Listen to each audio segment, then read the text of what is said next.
ইমাম হাসান শাবান মাসের মধ্যে 15 শাবান শবে বারাতের রাত্রিতে, আপনারা জানেন বাবাজি 15 শাবান শাবান মাসের মধ্যে একটা গুরুত্বপূর্ণ রাত, সে রাতটির নাম হচ্ছে শবে বারাত। এই শবে বারাতের রাত্রে, এই বারাতের রাত্রে বাবাজি ইমাম হাসান পুরো রাতটা 3 ভাগে ভাগ করতেন। জোরে বলেন কয় ভাগে? 3 ভাগে। রাত একটা 6টা থেকে ধরেন রাত 6টা থেকে 9টা 3 ঘন্টা, 6টা থেকে 9টা এক ভাগ, 9টা থেকে 9, 10, 11, 12, 12টা পর্যন্ত একটা ভাগ, 12টা থেকে ফজর পর্যন্ত 3টা 4টা পর্যন্ত আরেকটা ভাগ। ইমাম হাসান শবে বারাতে, বারাতের রাত হালুয়া রুটি যে মাসে যে রাত্রে খান যেদিনে, ওই শবে বারাতের রাত্রে ইমাম হাসান রাতটা 3 ভাগে ভাগ করতেন, 3 পাঠ করতেন। এবং ইমাম হাসান প্রথম ভাগে, প্রথম যে ভাগটা করতেন, যে টাইমটা তিনি নির্ধারণ করতেন, প্রথম ভাগে শুধু আমার আপনার নবীর প্রতি দরুদ সালামি পাঠ করতেন।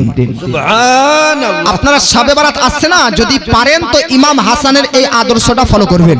বাবাজি ইমাম হাসানকে জিজ্ঞাসা করা হলো, রাত ধরে নিন বেরাদার, রাত 10 ঘন্টা, রাত 10 ঘন্টা, তো 10 ঘন্টাকে ইমাম হাসান বেরাদার 3 ঘন্টা 3 ঘন্টা করে 3 ভাগে ভাগ করেছে। এবার ইমাম হাসান বলতেছে, প্রথম ভাগে 3 ঘন্টাতে আমি নবীজির প্রতি শুধু দরুদ ও সালাম প্রেরণ করি, প্রত্যেক বছরে শবে বারাতে 3 ভাগে ভাগ করি শবে বারাতের রাতটুকু, আর প্রথম ভাগে নবীজির প্রতি দরুদ প্রেরণ করি। ইমাম হাসান বলতেছে, নবীজির প্রতি এই জন্য দরুদ ও সালাম প্রেরণ করি, তার কারণ দরুদের ব্যাপারে ওই যে আয়াত সূরা আহজাবের ইন্নাল্লাহা ওয়া মালাইকাতাহু ইউসাল্লুনা আলান নবী ইয়া আইয়ুহাল্লাযীনা আমানু সাল্লু আলাইহি ওয়া সাল্লিমু তাসলিমা, দরুদের ব্যাপারে আয়াতটা শাবান মাসে নাজিল হয়েছে। তাই দরুদকে কেন্দ্র করে আমি ইমাম হাসান শবে বারাতের রাত্রে 3 ভাগের প্রথম ভাগে শুধু নবীজির প্রতি দরুদ ও সালাম প্রেরণ করি। সুবহানাল্লাহ। আচ্ছা ইমাম হাসান আপনি তো প্রথম ভাগে নবীজির প্রতি দরুদ ও সালাম প্রেরণ করেন, বাকি 2 ভাগে কি করেন? তো ইমাম হাসান বলতেছে, দ্বিতীয় ভাগে তওবা ইস্তেগফার পাঠ করি। সুবহানাল্লাহ। সুবহানাল্লাহ। তওবা ইস্তেগফার, আস্তাগফিরুল্লাহ রাব্বি মিন কুল্লি যামবি ওয়া আতুবু ইলাই। দ্বিতীয় রাউন্ডে, দ্বিতীয় পাঠে, দ্বিতীয় ভাগে আমি তওবা ইস্তেগফার তাসবিহ তাহলিল পাঠ করি।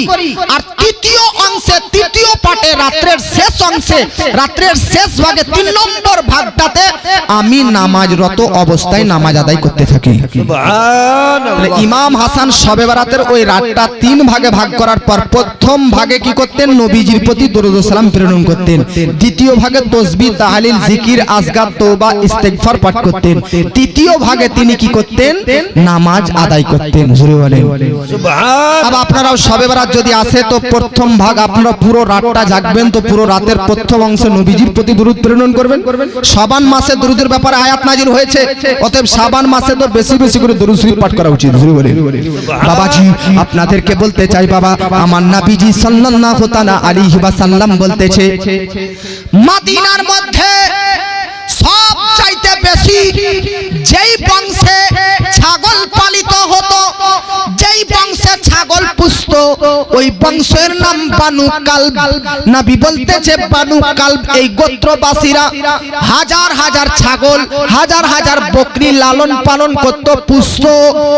নবী বলতেছে বানু কালব গোত্রের মধ্যে, বানু কালবের গোত্রের মধ্যে, বানু কালবের গোষ্ঠীর মধ্যে যত ছাগল বকরি আছে, আর ততটা ছাগলের মধ্যে শরীরে যতটা লোম পশম আছে, ওই প্রত্যেকটা পশম লোমের পরিবর্তে, এক একটা লোমের পরিবর্তে শবে বারাতের রাত্রে আমি এক একজন জাহান্নামীদেরকে জাহান্নাম থেকে মুক্তি দিয়ে জান্নাতের সার্টিফিকেট দান করি। সুবহানাল্লাহ। বানি কালব একটা বংশ, একটা দুটো ছাগল পোষাপুষি করতো না, হাজার হাজার। একটা ছাগলে কি 1000 2000টা লোম থাকে? লোম গুনতে পারবেন একটা ছাগলের শরীরে, দেহ বডিতে কতটা পশম লোম থাকে? শত শত, হাজার হাজার, লক্ষ লক্ষ। আল্লাহর নবী বলতেছে, যেমন একটা ছাগলের শরীরে কোটি কোটি পশম থাকে, তো একাধিক ছাগলের শরীরের লোমকে গুনলে, কাউন্টিং গণনা করলে কতটা লোম হবে? ততটা পরিমাণে আল্লাহ এই শবে বারাতের রাত্রিতে জাহান্নামীদেরকে জাহান্নাম থেকে মুক্তি দিয়ে জান্নাত নসিব করিয়ে থাকে। আল্লাহর নবী সাল্লাল্লাহু তাআলা আলাইহি ওয়াসাল্লাম এই শবে বরাতের অত্যন্ত ফজিলত বর্ণনা করেছেন। আমি আপনাদেরকে শবে বরাত সম্পর্কে আরেকটা কথা আপনাদেরকে বলে দিই, যেটা হুজুর বড় পীর আব্দুল কাদের জিলানী বা গিলানী রাহমাতুল্লাহ আলাইহির লিখিত কিতাব। বড় পীর একটা কিতাব লিখেছেন, কিতাবের নাম গুনিয়াতুত তালিবিন। ওই গুনিয়াতুত তালিবিনের মধ্যে বড় পীর বলতেছে মুসলমানদের জন্য দুনিয়াতে শারঈ দুইটি ঈদ। আমাদের জন্য ঈদ কয়টি?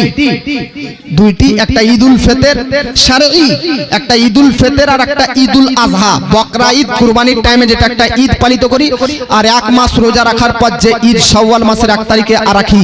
তাহলে বাবাজি বড় পীর আব্দুল কাদের জিলানী বা গিলানী রাহমাতুল্লাহ আলাইহি বলতেছে দুনিয়ার মধ্যেতে মানব জাতিদের যেমন দুইটি দিন ঈদ পালিত করে, তেমন আকাশের মধ্যে ফারিস্তারাও দুইটি দিন দুইটি রাত ঈদ হিসাবে পালন করে। সুবহানাল্লাহ। আমাদের দুনিয়াতে যে দুইটি দিন ঈদ হিসাবে গণ্য হয়, একটা দিন হচ্ছে শাওয়াল মাসের 1 তারিখ, পুরো এক মাস রমজানের রোজা রাখার পর শাওয়াল মাসের 1 তারিখ ঈদ হয়, আর আরেকটা ঈদ বকরা ঈদের ঈদ জিলহজ মাসের 10 তারিখ।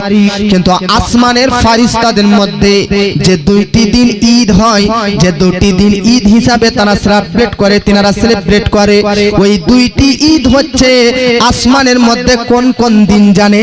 একটা হচ্ছে শবে বরাতের দিন, আর আরেকটা হচ্ছে শবে কদরের দিন। সুবহানাল্লাহ। আসমানের ফারিস্তার ঈদ কোন দুই দিনে? শবে বরাত এবং শবে কদরে। জোরে বলেন সুবহানাল্লাহ। ফারিস্তাদের ঈদ হয় কোন কোন বারে বুঝতে পারলেন? শবে বরাতে আর শবে কদরে। আমি আপনাদের বক্তব্যের শুরুতেই বলেছি আমার নবীজি কোন মাসের জন্য বরকত চেয়েছেন? এই রজব মাস, আর পরবর্তী শাবান মাসের জন্য, আর তার পরবর্তী মাস রমাদান মাসের জন্য। আমার নবীর হাদিস পর্যন্ত আছে রজব মাস আল্লাহর, শাবান মাস আমি নবীর, আর রমাদান মাস হচ্ছে আমি নবীর উম্মতের মাস। জোরে বলেন সুবহানাল্লাহ। আচ্ছা, নবীজি যে 3টি মাস দোয়া করলেন বরকতের, তাহলে 3টি মাস কতটি গুরুত্বপূর্ণ? এই রজব, শাবান, রমাদান, আপনারা যে মাসটা অতিবাহিত করতেছেন রজব, পরবর্তী মাস শাবান, তার পরবর্তী মাস রমাদান, এই 3টি মাস যেমন গুরুত্বপূর্ণ মাস, তার কারণ এই 3টি মাসে আমার নবীজি বরকত চেয়েছে। তো যেমন এই 3টি মাস গুরুত্বপূর্ণ, ঠিক এই 3টি মাসে, প্রত্যেকটি মাসে রজব, শাবান, রমাদান, প্রতিটি মাসে মাসেও আল্লাহ একটা একটা করে গুরুত্বপূর্ণ স্পেশাল রাত পর্যন্ত আমরা উম্মতদেরকে দিয়েছি। সুবহানাল্লাহ। রজব মাসেও আল্লাহ একটা স্পেশাল রাত দিয়েছে, শবে মেরাজ। শাবান মাসেও স্পেশাল রাত শবে বরাত, আর রমাদান মাসের স্পেশাল রাত হচ্ছে শবে কদর। জোরে বলেন সুবহানাল্লাহ। শবে বরাত সম্পর্কে তো একটু শুনলেন, আবার শুনুন একটু শবে কদর সম্পর্কে শুনুন। আপনারা শুনতে চান কিনা? বাবাজি 30 নম্বর পারা, সূরার নাম সূরা কদর। বাবাজি আমার নবী সাল্লাল্লাহু আলাইহি ওয়াসাল্লামের হাদিস আপনাদেরকে পড়ে শোনাচ্ছি, একটু কোরআনের আয়াত শুনেন। আল্লাহ পাক কোরআনের মধ্যে 30 নম্বর পারার মধ্যে ওই লাইলাতুল কদর, রমাদানের মধ্যে যে শবে কদর আছে, ওই শবে কদর প্রসঙ্গে একটা কোরআনের সূরা পর্যন্ত রয়েছে। কি?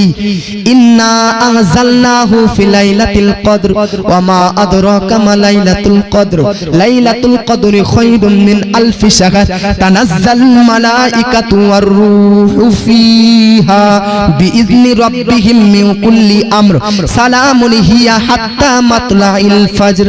জোরে বলেন সুবহানাল্লাহ। আচ্ছা, আপনারা আমার ভাষা বুঝতে পারছেন কিনা? বাবা, আল্লাহ পাক বলতেছে ইন্না, নিশ্চয়, আনজালনাহু, আমি আল্লাহ অবতীর্ণ করেছি ওই কিতাব। কোন কিতাব? কোরআন। ফি লাইলাতিল কদর, কদরের রাত্রিতে। জোরে বলেন সুবহানাল্লাহ। কোরআন নাজিল হয়েছে কোন রাতে? জোরে বলেন কদর। আপনারা মনে করছেন যে কদরের রাত্রে, শবে কদরের রাত্রে কোরআন নাজিল হয়েছে, দুনিয়াতে শবে কদরের রাত্রে, কদরের রাত্রিতে কোরআন এসেছে নাকি? কিন্তু শুনেন, দুনিয়াতে আসার আগে এই যে কোরআন ছিল কোথায়? দুনিয়াতে আসার আগে কোরআন কোথায় ছিল? যখন আদম আলী ইসলামের যুগ, নূহ আলী ইসলামের যুগ, তখন তো কোরআন পৃথিবীতে আসেননি। কোরআন দুনিয়াতে আসার আগে কোথায় ছিল? এটাও কোরআনই বলতেছে। 37 নম্বর পারা, সূরার নাম সূরা বুরুজ। বাল হুয়া কুরআনুম মাজিদ ফি লাউহিম মাহফুজ। দুনিয়াতে আসার আগে কোরআন ছিল লাউহে মাহফুজে সংরক্ষিত। জোরে বলেন সুবহানাল্লাহ। আমার বাবাজি, লাউহে মাহফুজ 7 আসমানের উপরে, সিদরাতুল মুনতাহার উপরে, আরশে মুআল্লার উপরে লাউহে মাহফুজ। ওই লাউহে মাহফুজে এই সম্পূর্ণ 30টি পারা বিশিষ্ট কোরআন লিপিবদ্ধ ছিল। বাবাজি, আপনাদেরকে একটা কথা বলে দিই, ওই লাউহে মাহফুজ থেকে সম্পূর্ণ কোরআনটা 7 নম্বর আসমানে ফারিস্তাদের মসজিদ, ফারিস্তাদের কিবলা, নাম হচ্ছে বাইতুল মামুর, ওটা অবস্থিত রয়েছে 7 নম্বর আসমানে। আমাদের জমিনের মুসলমানদের কিবলা কাবা, আমাদের কিবলা কাবা। আর কাবা আছে কোথায়? মক্কা শরীফে। মক্কার যেই জায়গাতে কাবা আছে, ওই কাবা বরাবর সোজাসুজি 7 নম্বর আসমানে আকাশের ফারিস্তাদের কিবলা বাইতুল মামুর রয়েছে। সুবহানাল্লাহ। বাবাজি, আল্লাহ পাক লাউহে মাহফুজ থেকে সম্পূর্ণ কোরআনটা তুলে ফারিস্তাদের কিবলা, ফারিস্তাদের ইবাদত ঘর বাইতুল মামুর, যেটা কাবার সোজাসুজি, কাবার বরাবর সোজাসুজি 7 নম্বরে আসমানে রয়েছে। লাউহে মাহফুজ থেকে সম্পূর্ণ কোরআনটা ওই শবে কদরের রাত্রিতে বাইতুল মামুর ফারিস্তাদের মসজিদে আল্লাহ নাজিল করলো।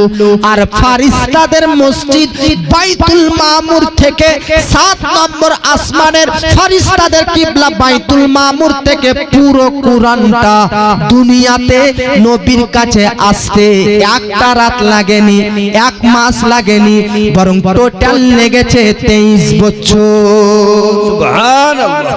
দুনিয়াতে কোরআন আসতে কত টাইম লেগেছে? জোরে বলেন। আস্তে আস্তে আস্তে আস্তে আস্তে আস্তে কোরআন এসেছে। জোরে বলেন সুবহানাল্লাহ। আপনারা একটা কথা বলেন তো, দোকানে যদি মোবাইল কিনতে চান তো শুধু কোম্পানি কি মোবাইলই দেয় না, মোবাইলের সঙ্গে একটা বই দেয়? মোবাইল বক্স যেটা থাকে, বক্সের মধ্যে শুধু মোবাইলই ভরা থাকে না, একটা বই থাকে, বই। যে কোনো মেশিন কিনতে যাবেন কোনো কোম্পানির, তো কোম্পানি শুধু মেশিন দেয় না, মেশিনের সাথে সাথে একটা বই দেয়। লরি কিনতে যান, মোটরসাইকেল কিনতে যান, যে কোনো জিনিস কিনতে যান, তো দেখবেন কোম্পানি যে প্রোডাক্টটা আপনাকে বিক্রি করবে, ওই প্রোডাক্টের সঙ্গে সঙ্গে একটা বই দেয়। দেয় কি দেয় না? মোবাইল কিনবেন তো মোবাইলের সঙ্গে একটা বই, টিভি কিনবেন তো টিভির সঙ্গে একটা বই, কম্পিউটার কিনবেন তো কম্পিউটারের সঙ্গে একটা বই কোম্পানির তরফ থেকে দেয়। আপনারা জানেন যে কোনো প্রোডাক্টের সঙ্গে, যে কোনো বস্তু বিক্রয় করার সময় কোম্পানির তরফ থেকে বই কেন দেওয়া হয়? তো শুনেন বাবাজি, যে প্রোডাক্টে কোম্পানি বিক্রি করে, যে বস্তুটা কোম্পানিরা বিক্রি করে, ওই বইয়ের মধ্যে কি লেখা থাকে? ওই বইয়ের মধ্যে লেখা থাকে এই যে তুমি কম্পিউটার কিনেছো, তো কম্পিউটার কিভাবে অন অফ করবে, কিভাবে কোন সেটিংসে যাবে, কিভাবে চালু করবে, কিভাবে ব্লক করবে, কিভাবে কি করবে, কিভাবে কি করবে, ওয়াল সিস্টেম, ওয়াল ফ্যাসিলিটি, ওয়াল নিউ, এই বইয়ের মধ্যে লেখা আছে। জানা, এই বইয়ের মধ্যে লেখা আছে মোবাইল কিনলে মোবাইলের মধ্যে একটা বই দিল, মোবাইল কিভাবে অন করবে, কিভাবে অফ করবে, কিভাবে কি করবে, কিভাবে কোথায় কোন অ্যাপস চালু করবে, তো ওই বইয়ের মধ্যে সবকিছু লেখা থাকে।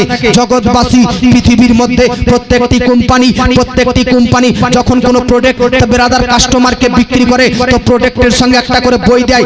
এই জন্য যে প্রোডাক্টটা কিভাবে ইউজ করতে হবে, প্রোডাক্টটা কিভাবে ব্যবহার করতে হবে, ওই বইটার মধ্যে সবকিছু লিপিবদ্ধ রয়েছে। জগৎবাসী কোম্পানি যখন কোনো প্রোডাক্ট তৈরি করে কাস্টমারকে বিক্রি করে, তো প্রোডাক্টটা কিভাবে কাস্টমার চালাবে, কাস্টমারটা ওই বইয়ে লিখে নেবে। বইয়ের মধ্যে ওয়াল সিস্টেম সবকিছু লিপিবদ্ধ রয়েছে। ঠিক আল্লাহ যখন মানব জাতিকে বানালেন, বান্দাদেরকে বানালেন, মানুষদেরকে বানালেন, বানানোর পর দুনিয়াতে পাঠালেন, আর মানুষের সঙ্গে একটা কিতাব কোরআনকে পাঠালে। যেমন মোবাইল কিভাবে চালাতে হবে, কোম্পানি মোবাইলের সঙ্গে একটা বই দিয়ে দেয়। মেশিন কিভাবে চালাতে হবে, মেশিনের সঙ্গে একটা বই দিয়ে দেয়। আজকে কম্পিউটার কিভাবে চালাতে হবে, একটা বই দিয়ে দেয়। কম্পিউটার কিভাবে চালাতে হবে, ঠিক কোরআন মানুষের সঙ্গে আল্লাহ নাজিল করলো যে মানুষরা কিভাবে চলবে, মানুষরা কিভাবে চলবে। একটা মানুষ বড়দের সঙ্গে কিভাবে কথা বলবে, একটা মানুষ ছোটদেরকে কিভাবে স্নেহ করবে, একটা মানুষ কিভাবে মা বাপের সেবা করবে, একটা মানুষ কিভাবে গুরু শিক্ষকদের সম্মান করবে, একটা মানুষ কিভাবে ইসলামের পথে চলবে, একটা মানুষ কিভাবে আদর্শতা অবলম্বন করবে, একটা মানুষ কিভাবে সুপথে চলবে, একটা মানুষ কিভাবে সঠিক পথ বাছাই করবে। এক কথাতে মানুষ জাহান্নামের পথ ছেড়ে জান্নাতের পথে যাবে। এ ওয়াল সিস্টেম, এ ওয়াল ফ্যাসিলিটি কুরআনে লেখা আছে। পৃথিবীর প্রত্যেকটি কোম্পানি তার প্রোডাক্ট বিক্রি করার সময় প্রোডাক্ট কিভাবে ব্যবহার করা হয়, যেমন বইয়ে লিখে দেয় মানুষ কিভাবে জীবন চালাবে, এই জীবন চালাবার নিয়ম আল্লাহ পাক সব কুরআনের মধ্যেই লিপিবদ্ধ করে দিয়েছে। নারায়ে তাকবীর, নারায়ে তাকবীর, নারায়ে রিসালাত, মাসলাকে আলা হযরত জিন্দাবাদ। জোরে বলেন আব্বা।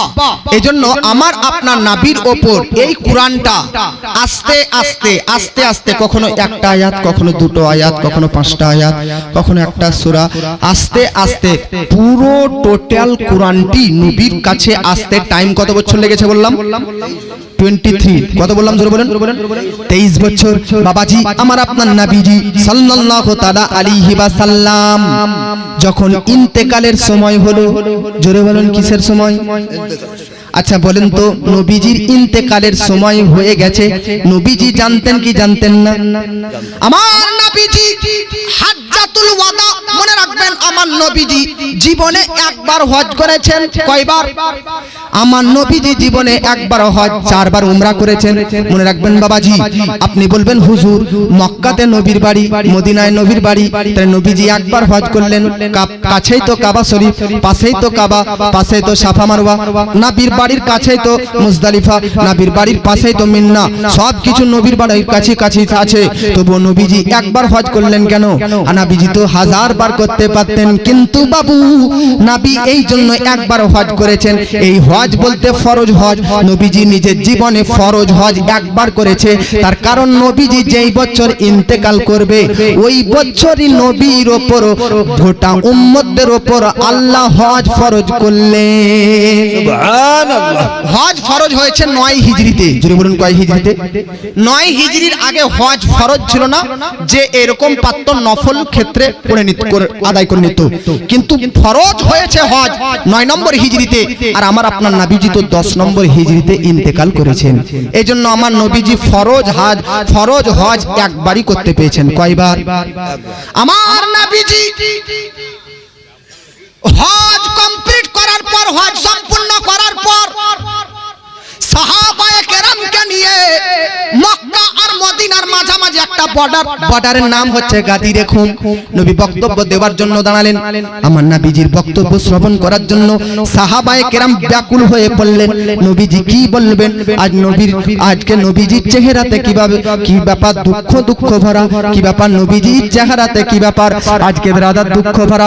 আমার নবীজি বলতেছে, ও আমার সাহাবা শোনো শোনো, আমি আর পৃথিবীতে বেশি দিনের মেহমান নয়। সাহাবায়ে কেরাম বুঝতে পেরে নিয়েছে আমার নবী ইন্তেকাল করবে, তাই নবীজি সাল্লাল্লাহু তাআলা আলাইহি ওয়াসাল্লাম যেমনই এই রকম কথা বলেছে, সাহাবায়ে কেরাম বুঝতে পেরে নিয়েছে যে নবীজি পৃথিবীতে আর বেশি দিন থাকবেন না, প্রকাশ্যভাবে বেশি দিন থাকবেন না, পর্দা গ্রহণ করবে, ইন্তেকাল করবে। তাই সাহাবায়ে কেরাম সবাই কান্না করতে লেগেছে। প্রত্যেকটি সাহাবীর চোখ থেকে যেন অশ্রু ঝরঝর করে ঝরতেছে, প্রত্যেকটি সাহাবা কান্না করতেছে।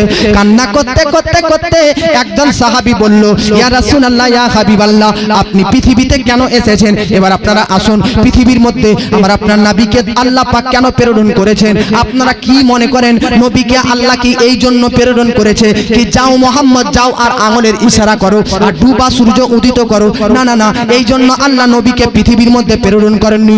আল্লাহ নবীকে কি এই জন্য প্রেরণ করেছে কি যাও নবী আঙুলের ইশারা করো আর চাঁদ দ্বিখণ্ডিত করে দাও? না না না না না বাবাজি, পৃথিবীর মধ্যে আল্লাহ পাক নবীকে মুজিজা দেখানোর জন্য প্রেরণ করেননি, আশ্চর্যজনক ঘটনা দেখানোর জন্য প্রেরণ করেননি। তাহলে পৃথিবীর মধ্যে আল্লাহ পাক নবীকে কেন প্রেরণ করেছে এটা তো কুরআন বলবে। কুরআনের মধ্যেতে 7 জায়গাতে লিপিবদ্ধ রয়েছে পৃথিবীর মধ্যে আল্লাহ পাক নবীকে কেন প্রেরণ করা হয়েছে। একটা আয়াত আপনাদের সম্মুখে পাঠ করতেছি।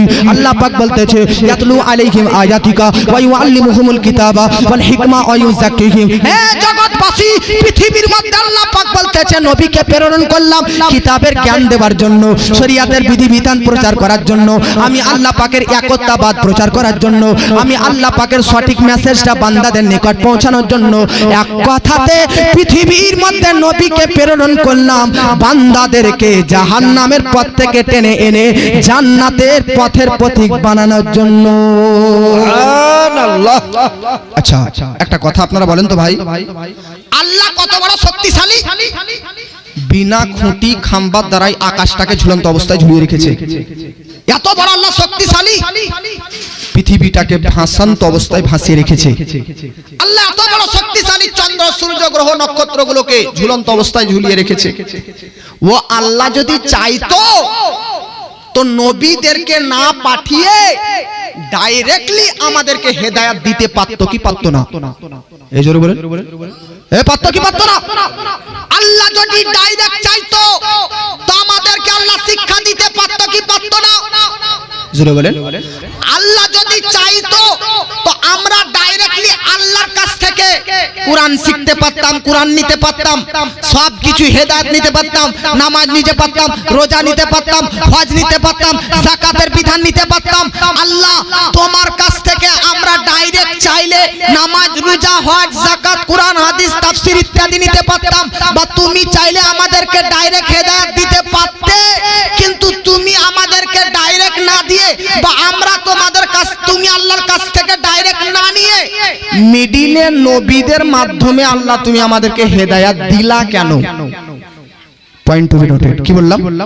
আল্লাহ ডাইরেক্টলি আমাদেরকে শিক্ষা না দিয়ে, হেদায়েত না দিয়ে নবীর দ্বারাতে আমাদেরকে হেদায়েত দিচ্ছেন।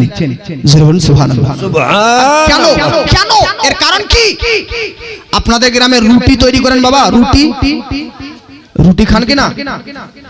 আপনাদের রুটি খান? মুর্শিদাবাদের লোক বোধহয় রুটি কম খায়, মুড়ি বেশি খায় নাকি? না বাসি ভাত বেশি খায়? আচ্ছা রুটি খান তো একটা কথা আপনারা বললেন, আপনারা হয়তো বলতে পারবেন না যেহেতু রুটি তো আপনারা তৈরি করেন না, তৈরি করে মা বোনরা। তো আপনাদের এখানে রুটি কিভাবে তৈরি হয় আমি বলতেছি, আপনারা যদি এরকম ভাবে করেন তাহলে হ্যাঁ না বলবেন। হ্যাঁ, আপনাদের এখানে রুটি বলে, আমাদের নলহাটিতে আবার রুটিকে পিঠা বলে। পিঠা বলেন আপনারা? পিঠা বলেন না, আমরা রুটি পিঠা দুটোই বলি। আচ্ছা আমার বাড়িতে আমার মা রুটি কিভাবে তৈরি করে ওটা আপনাদের সম্মুখে বলতেছি। উনুন থাকে, চুলহো, উনুনের উপর একটা চাটু তাওয়া রাখে, তাওয়ার উপর এই আটাকে পানি দিয়ে নরম করে, নরম করার পর রুটির মতন আকৃতি গোলাকার তৈরি করে, তারপর এই রুটিটা ওই চাটুটার উপর রাখে, নিচ থেকে আগুন জ্বালিয়ে দেয়, তারপরে রুটিটা তৈরি হয়। এভাবে আপনারা করেন? হ্যাঁ এভাবেই তো করেন। আচ্ছা মাশাআল্লাহ, আপনারা এইভাবে রুটি করেন। আজকে আমার বক্তব্য আপনারা রুটি এইভাবে করেন। আচ্ছা কালকে আজকে ওয়াজ শুনে যাবেন, আর মা বোনদেরকে আপনাদের তো এনারা বউ হবে, কেউ না কেউ আছে বউ, কারো কারো বোন আছে, কারো বেটি আছে, কারো মা আছে। বাড়ি যাওয়ার পর মা বেটি বোন এদেরকে বলবেন যে বক্তা তো বললো যে উনুনের ওপর, চুলোর ওপর চাটু, চাটুর ওপর রুটি তৈরি হয়, তো আপনাদেরকে একটা ফর্মুলা দিচ্ছি, রুটি এইভাবে তৈরি করতে বলবেন। কিভাবে? মাদেরকে বলবেন মা চুলোর ওপরে রুটি, তো রুটির মিডিলে থাকে তাওয়া, চাটু, ওটা চাটু তাওয়া বলেন কিনা? তো চাটু তাওয়া দিতে হবে না, রুটি আটাটাকে পানিতে নরম করে রুটির আকৃতিতে করে চাটুর উপর না রেখে চুলহাতে আগুনের উপর ফেলে দিবে। আপনার কথা শুনবে আপনার বউ, বলবে ঠিক আছে তুমি তো স্বামী, আমার সর্দার যা বলবে তাই শুনতে হবে, নাহলে তো ঝাঁটার বাড়ি দিবা। अब আপনার বউ আপনার কথা অনুযায়ী 1 কিলো আটা পানি দিয়ে নরম করলো, সানলো, সানার পর রুটির মতন তৈরি করলো, চাটু না দিয়ে তাওয়া না ব্যবহার করে ডাইরেক্টলি রুটিটা আগুনের মধ্যে ভরে দিয়েছে আপনার কথা অনুযায়ী। अब রুটিটা আগুনের মধ্যে ভরেছে, আগুন থেকে রুটিটা তৈরি হয়ে গেছে, বেরিয়েছে, अब প্লেটে আপনার সামনে রেখেছে। আপনার স্বামী বলছে রুটি কই রে? তো আপনার বউ বলবে এটাই তো আপনি করতে বললেন, তো রুটি লয় এত ছাই। আগুনে ডাইরেক্ট রুটি তৈরি করতে বলেছিল, এই জন্য আগুনে ডাইরেক্ট রুটি তৈরি করেছেন, এই জন্য ছাই হয়ে গেছে, তো ছাই খাও। স্বামী বলবে ছাই খাওয়া যায় তো তুমি করতে বললা যে? তো জগৎবাসী রুটি তাওয়ার উপর রাখবেন, রুটি তৈরি হয়ে যাবে, কিন্তু তাওয়া ব্যতীত চাটু ছাড়া ডাইরেক্টলি রুটি যদি আগুনের সঙ্গে ঘর্ষণ দিয়ে তৈরি করতে চান তাহলে ও রুটি রুটি থাকবে না, ছাই পুড়ে নষ্ট হয়ে যাবে। ঠিক সেই রকম আমরা বান্দারা হচ্ছে দুর্বল, কমজোর, আমাদের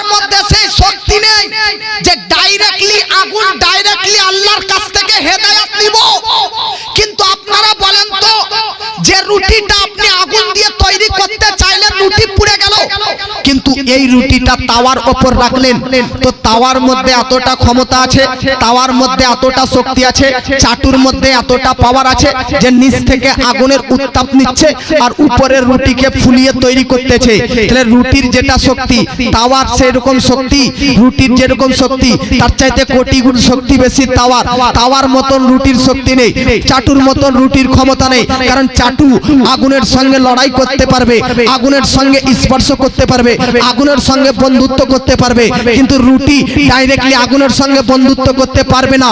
তাওয়ার মধ্যে সেই ক্ষমতা আছে, তাওয়াকে সেই ক্ষমতা দিয়ে বানানো হয়েছে, যে তাওয়াকে চাটুকে সেই ক্ষমতা দিয়ে তৈরি করা হয়েছে যে তুমি আগুন থেকে উনুন থেকে আগুন থেকে উত্তাপ নিবে আর ওপরে রুটিকে তৈরি করবে। জগৎবাসী তাওয়া ছাড়া রুটি তৈরি করতে চাইলে রুটি পুড়ে ছাই হয়ে যাবে, কিন্তু তাওয়া মিডিলে রেখে যদি রুটি ওপরে রেখে তৈরি করেন তাহলে রুটি তৈরি হয়ে যাবে। আমরা মানুষ, আমরা বান্দারা রুটির মতন ক্ষমতাহীন, ক্ষমতা নেই, শক্তি নেই যে ডাইরেক্টলি আল্লাহর কাছ থেকে হেদায়েত নিব। এই জন্য আল্লাহ পাক হযরতে আদম থেকে আমার আপনার নবী পর্যন্ত প্রত্যেকটা নবীকে ক্ষমতাবান, শক্তিশালী, পাওয়ারফুল, মজবুত করে দিলেন যে প্রত্যেকটা নবী আল্লাহর কাছ থেকে ডাইরেক্টলি হেদায়েত নিবে আর বান্দাদের নিকট পৌঁছে দিবে। বান্দারা যদি ডাইরেক্টলি আল্লাহর কাছ থেকে হেদায়েত নিতে চায় তো পারবে না। যেমন মুসা আলাইহিস সালাম ডাইরেক্টলি আল্লাহকে দেখতে চেয়েছিল, তুর পর্বত, তুর পাহাড় পুরো নষ্ট হয়ে গিয়েছিল, সেই অনুযায়ী বান্দারা ডাইরেক্ট আল্লাহর কাছ থেকে হেদায়েত নিতে চাইলে পুরো নষ্ট হয়ে যাবে। কিন্তু আমার আপনার নবীজি মেরাজের রাত্রিতে সরাসরি আল্লাহর কাছে গিয়ে 5 ওয়াক্তের নামাজ নিয়ে বান্দাদের নিকট এনে পৌঁছে দিয়ে দিলেন। সুবহানাল্লাহ। এখন রুটি আর চাটু দুটো কি সমান? জোরে বলেন। তো রুটি আর চাটু যদি বলেন সমান, তাহলে আপনাকে চাটুর মতন রুটিকেও আগুনে কখনো রেখে তৈরি করতে হবে? তো হবে না। তো যেমন রুটি আর চাটু সমান নয়, তার দুজনের শক্তি এক নয়, আসমান জমিনের মতন রুটি আর চাটুর মধ্যে যেমন পার্থক্য রয়েছে, ঠিক নবীগণ আর উম্মতদের মধ্যেও আসমান জমিনের ন্যায় পার্থক্য রয়েছে। কোনো মেল থাকতে পারে? জোরে বলেন, কোনো মেল থাকতে পারে না? জোরে বলেন না ভাই, সুবহানাল্লাহ। বাবাজি মিল্লাত ইসলামিয়া আপনাদেরকে এবার বললাম পৃথিবীতে নবীদেরকে কেন প্রেরণ করা হয়েছে? হেদায়েত দেওয়ার জন্য, আল্লাহর বার্তা নবীগণদের মাধ্যমে বান্দাদের নিকট পৌঁছানোর জন্য। জোরে বলেন সুবহানাল্লাহ। নবী পৃথিবীতে এসেছেন মূল উদ্দেশ্য মুজিজা দেখানোর জন্য নয়, মূল উদ্দেশ্য হচ্ছে দ্বীন ইসলামের প্রচার করা। তবে হ্যাঁ, নবীগণদের দ্বীন ইসলাম প্রচার করতে করতে কখনো কখনো মানুষের অন্তরে ইসলামের মহব্বতকে বসানোর জন্য, কখনো কখনো মানুষের হৃদয়ে ইসলামের ভালোবাসাকে জমানোর জন্য, মাঝে মধ্যে ইসলামের পাওয়ার দেখানোর জন্য নবীদেরকে মুজিজা দেখাতে হয়েছে। জোরে বলেন। নবীদেরকে মাঝে মধ্যে চাঁদকেও দ্বিখণ্ডিত করতে হয়েছে, ডুবা সূর্যকে উদিত করতে হয়েছে। কিন্তু আপনারা এই ধারণা রাখেন, নবীদেরকে পৃথিবীতে প্রেরণ করার মূল কারণ এটা নয় যে চাঁদ দ্বিখণ্ডিত করা, মুজিজা দেখানো, না না, মূল কারণ তো ইসলামের প্রচার করা। এবার ইসলাম প্রচার করতে গিয়ে ইসলামের গভীরতা বোঝানোর জন্য, ইসলামের ভক্তি বোঝানোর জন্য, ইসলামের পাওয়ার বোঝানোর জন্য মুজিজা দেখাতে হয়েছে। জোরে বলেন সুবহানাল্লাহ। বাবাজি মিল্লাত ইসলামিয়া, তাহলে আমি কোথায় ছিলাম বেরাদার? আমার আপনার নবীজি সাল্লাল্লাহু তাআলা আলাইহি ওয়াসাল্লাম নিজের জীবনে ফরজ হজ একবার আদায় করলেন।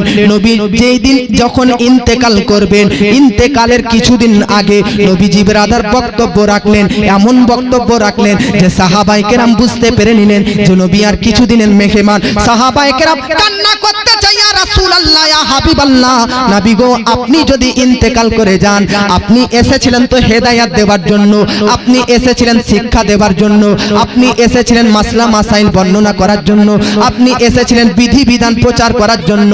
ওগো নবী গো, আপনি যদি ইন্তেকাল করে যান, হেদায়েত নিব কার কাছ থেকে? কিয়ামত পর্যন্ত মানুষ শিক্ষা নিবে কার কাছ থেকে? এডুকেশন নিবে কার কাছ থেকে? আল্লাহর বার্তা নিবে কার কাছ থেকে? জোরে বলেন সুবহানাল্লাহ। নবী যদি ইন্তেকাল করে যায় তাহলে হেদায়েত দিবে কে? এটা তো সাহাবা প্রশ্ন করতেছে, ইয়া রাসূলুল্লাহ, আপনি ইন্তেকাল করলে আপনার পর আমরা কাকে হেদায়েত, আমরা কাকে রাহবার বলে ধরে থাকবো? আপনার ইন্তেকালের পর পথ প্রদর্শক হিসাবে কাকে আমরা ধরে থাকবো? আপনি ছিলেন আমাদের মূল খুঁটি। আপনার ইন্তেকাল পর আমরা কার দামান ধরে এই ইসলামের পথে চলবো? আমার নবীজি তখন একটা বক্তব্য দিয়েছিলেন। আপনারা শুনেন, নবীজি ইন্তেকালের সময় আমরা উম্মতদেরকে কি দিয়েছেন? নবী বলতেছেন কি? সাহাবা, কান্না করিও না, কানজুল উম্মাল হাদিস শাস্ত্রের কিতাব। এই হাদিস শাস্ত্রের কিতাবে যে হাদিসটি পাঠ করতে যাচ্ছি, এই হাদিসটি কয়েকবার লিপিবদ্ধ রয়েছে। নবী বলতেছে, ইন্নী তারিকুন ফিকুমুস সাকালাইন। শুনো সাহাবা, আমি ইন্তেকাল করে যাচ্ছি, চিন্তিত হইও না, টেনশনে পড়িও না, দিশাহারা হইও না, নিরাশ হইও না। হ্যাঁ, আমি নবী তোমাদের মধ্যে দুটো জিনিস ছেড়ে যাচ্ছি, দুটো জিনিস দিয়ে যাচ্ছি। এই দুটো জিনিস, ইন্নী তারিকুন ফিকুমুস সাকালাইন, দুইটি ভারী জিনিস দিয়ে যাচ্ছি। এই দুইটি ভারী জিনিস মজবুত করে ধরে থাকবে, কারণ এই দুইটি জিনিস কিয়ামতের দিন হাউজে কাউসারের নিকটে এই দুটো জিনিস আমার সঙ্গে সাক্ষাৎ করবে। আর এই দুটো জিনিসের সঙ্গে যারা জড়িত ছিল তারাও আমার সঙ্গে সাক্ষাৎ করবে, আর তারা আমার হাউজে কাউসারে পানি পান করবে, তারা আমার লিয়াউল হাম ঝান্ডার নিচে থাকবে, তারা আমার শাফাআত লাভ করতে থাকবে।